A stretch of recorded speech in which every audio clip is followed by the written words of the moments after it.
Os senadores concordam com a urgência de que um novo auxílio emergencial seja pago à população mais pobre.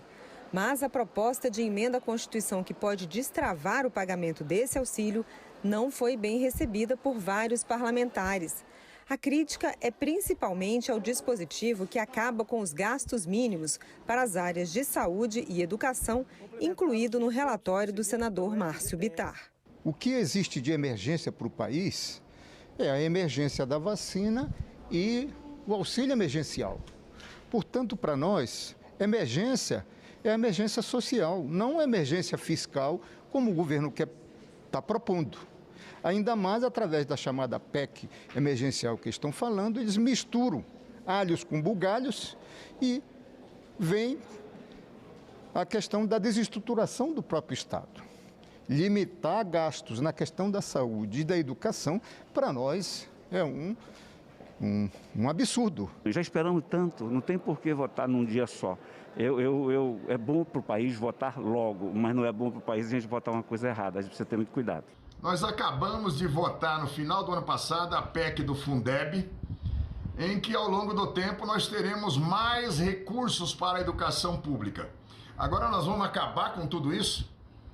Então, aqui é uma casa do diálogo, do debate, mas não existirá acordo se essas coisas não forem suprimidas do texto. O relator incluiu na proposta uma cláusula de calamidade provocada pelo coronavírus para permitir o pagamento do auxílio.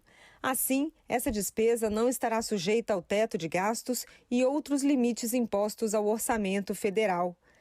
Acaba o gasto mínimo em educação e saúde. Atualmente, os estados são obrigados a investir pelo menos 12% das receitas em saúde, os municípios 15%, e ambos devem aplicar no mínimo 25% em educação. No caso do governo federal, devido ao teto de gastos, a despesa nas duas áreas é corrigida pela inflação do ano anterior. A PEC emergencial ainda prevê a adoção de medidas obrigatórias sempre que a despesa superar 94% da receita corrente líquida da União. Entre essas medidas, proibição de reajustes, concessão de benefícios e contratação. No caso de estados e municípios, o gatilho é acionado quando a despesa atingir 95% da receita.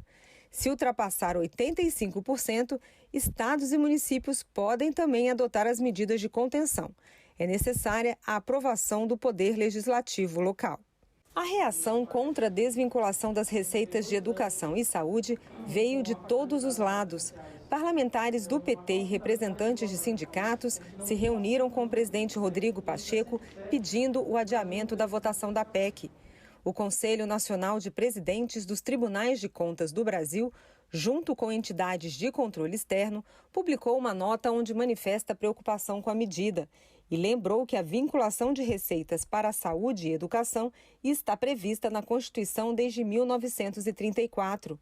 O diretor da Instituição Fiscal Independente, Felipe Salto, lembra que os mínimos constitucionais que envolvem a saúde e educação são muito complexos e devem ser debatidos com mais calma. Isso é bastante polêmico porque precisa ver caso a caso, prefeitura a prefeitura, estado a estado, para que se não tome uma decisão, para que não se tome uma decisão assodada a esse respeito. Claro que teria um efeito do ponto de vista da desvinculação, mas é preciso também pensar na situação geral dos governos subnacionais.